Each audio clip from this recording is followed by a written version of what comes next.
Conversamos agora com o médico psiquiatra Pedro Afonso. Boa tarde, obrigada por estar na nossa companhia para falarmos e folhearmos um pouco este livro, quase sempre online.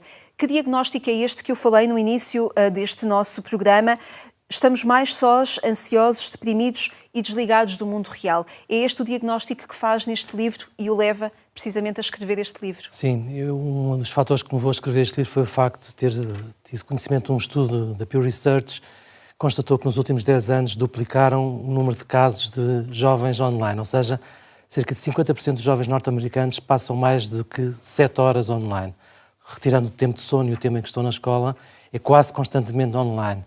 O livro é uma reflexão sobre isso, que ajuda um bocadinho a avaliar como devemos utilizar as redes sociais, o tempo online, sabendo de antemão que as redes sociais não são boas nem más, depende da forma como as utilizamos, o conteúdo que visionamos e também as fragilidades individuais da pessoa que está a aceder às redes sociais. Portanto, o livro ajuda um bocadinho a fazer essa reflexão e fazer um guia também para pais. Pergunto-lhe sobre exatamente o que é que aconteceu, em que altura é que começámos a perceber que o mundo online poderia ser mais um problema do que uma virtude, quando inicialmente era este grande areópago onde se poderia aceder a conhecimentos, estar em contacto com diferentes realidades. A dificuldade é o equilíbrio? É o equilíbrio e isso é um processo também de aprendizagem que tem que ter ensinado nas escolas, em casa, na família, e os próprios educadores devem ter essa formação.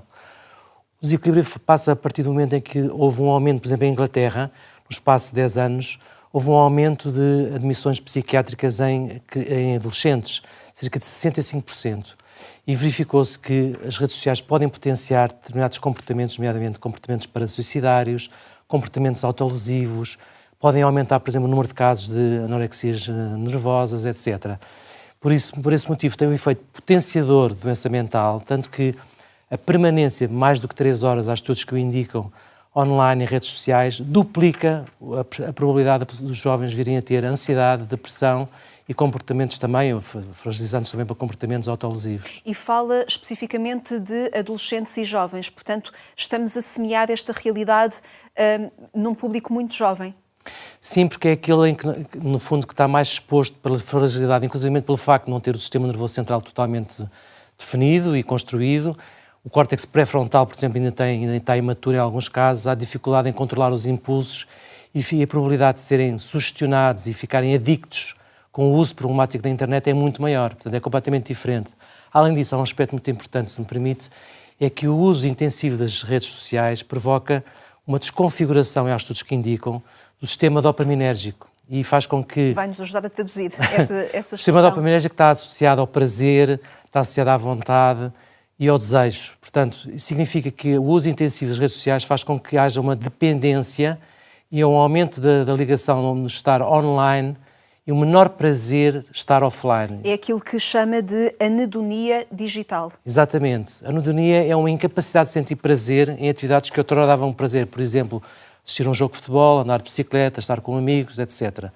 Nós, psiquiatras, observávamos isso com frequência na depressão, na esquizofrenia, nas dependências, nomeadamente no alcoolismo, mas agora estamos a assistir cada vez mais os jovens e os adolescentes a não terem prazer em estarem fora do contexto da internet e das redes sociais, o que é extremamente negativo. Que consequências é que tem na nossa sociedade? Não só a nível pessoal, mas depois também com consequências sociais? Olha, nas crianças tem consequências a nível da aprendizagem da linguagem, nas competências sociais, na sociabilização, na empatia e no aumento de risco de doenças psiquiátricas, mas não só, doenças físicas. A título de exemplo, citarei 3.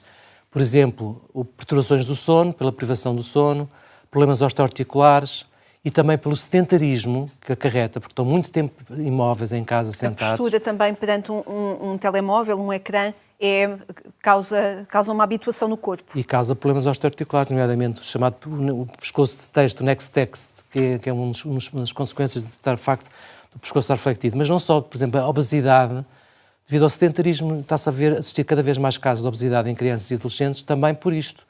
Porque estão muito tempo sentadas, em vez de estarem a correr, a saltar, a jogar, a brincar. Isto também tem consequências sobre a saúde física. Que papel têm os pais e os educadores, concretamente, no reverter esta situação? Em primeiro lugar, tem que obter informação. Espero que o livro ajude nesse sentido. E o livro foi feito com a preocupação de ter informação científica rigorosa, assente em estudos.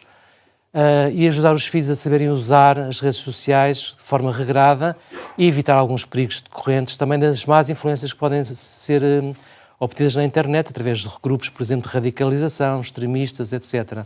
Portanto, os pais, os professores e os educadores têm aqui um papel essencial e também estarem atentos para alterações do comportamento dos filhos, por exemplo, o estar muito tempo fechados no quarto, isolados, não comunicarem com os irmãos ou com a família, são sinais de alarmes que os pais devem estar atentos. Portanto, também no uso das redes sociais, concretamente das plataformas digitais, do uso da internet, não se trata de um radicalismo de retirar, mas de procurar um equilíbrio. Sim, aprender a usar, porque como eu disse no início, as redes sociais não são boas nem más, mas temos que saber usá-las. No fundo é como o código da estrada, que tem algumas regras que ajudam-nos a evitar os acidentes, mas não nos dizem para onde é que nós devemos dirigir o nosso carro. Portanto, há aqui o saber usar a liberdade que todos nós temos e também, principalmente, a ensinar os mais jovens a evitar perigos e consequências, como eu explico no livro, na saúde física, na saúde mental e também para um bom uso destas novas tecnologias que todos estamos também a aprender a saber utilizá-las. Fazendo uma experiência de consultório, perante um problema destes, que ações concretas é que, por exemplo, poderia